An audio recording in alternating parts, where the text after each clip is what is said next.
206g에서 187g으로 240g에서 221g으로 아이폰 15 프로의 무게를 20g 가까이 경감할 수 있게 한 주요 변경사항 중 한 가지인 티타늄 프레임. 절대적인 무게 수치뿐만 아니라 티타늄 프레임으로 변경되면서 무게 배분까지 개선되어 아이폰 15 프로 라인업에서 체감되는 무게는 굉장히 크게 좋아졌습니다.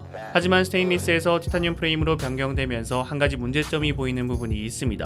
바로 변색에 대한 부분인데요. 아이폰 첫 공개 당시 애플파크 행사장이 전시된 아이폰 15 프로가 많은 손을 거치면서 손가락의 유분에 의해 변색이 되는 게 아닌가 하는 문제가 제기됐었죠. 닦아내서 없어지는 일시적인 단순 변색이면 큰 문제는 아니지만 티타늄 산화에 의한 영구적인 변색이라면 아무리 무게가 가벼워진다고 해도 좋게만은 볼 수는 없단 말이죠. 이에 대해서 애플이 공식 입장을 게시했습니다.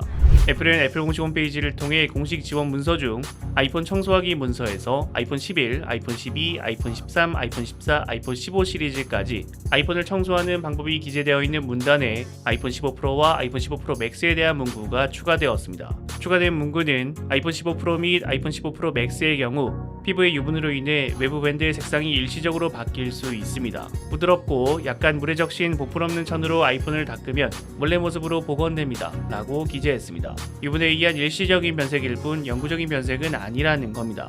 일단 산화에 대한 걱정은 덜긴 했습니다. 그래도 문제를 꼽는다면 이전 아이폰의 스테인리스처럼 단순하게 지문이 묻는 게 아니라 변색처럼 흔적이 남는다는 게 문제라면 문제겠네요. 그렇다고 해서 티타늄을 아주 또 안심하고 사용할 수는 없습니다. 애플워치 티타늄 에디션이나 애플워치 울트라와 같이 이미 출시되었던 애플의 티타늄 프레임 제품들은 스크래치에 취약한 모습을 보여주었기 때문에 아이폰 15 프로는 긁힌 흠집에 더 취약할 수 있습니다. 그래도 제 개인적으로는 그냥 손목 아픈 것보다는 나으니까 티타늄 채택이 정말 큰 변화이지 않나 생각합니다. 국내 출시는 10월 13일이기 때문에 아직 시간이 좀 남았지만 아이폰 15 시리즈를 구매하시는 분들은 수령 후 iOS 패치를 진행하시는 것을 추천드립니다. 애플은 iOS 17.0.2를 통해 일부 버그를 수정했습니다. 이전 iOS 17.0.1 버전에선 아이폰에서 데이터를 불러오는 마이그레이션이나 아이폰의 초기 설정 시 데이터를 불러오는 과정에서 버그가 발생하여 초기 설정 상태에서 넘어가지 않는 상태가 유지됩니다. 이러한 버그를 피하기 위해서는 초기 설정 상태에서 iOS 17.0.2로 업데이트를 진행하여야 합니다. 또 이런 문제가 발생했다면 DFU 초기화를 통해 해결을 진행해야 합니다.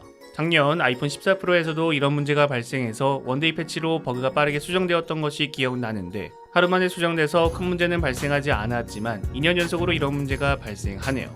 여러분들이 생각하시는 아이폰 15 프로의 티타늄에 대해서 댓글을 남겨주시면 감사드리겠습니다. 시청해주셔서 감사합니다.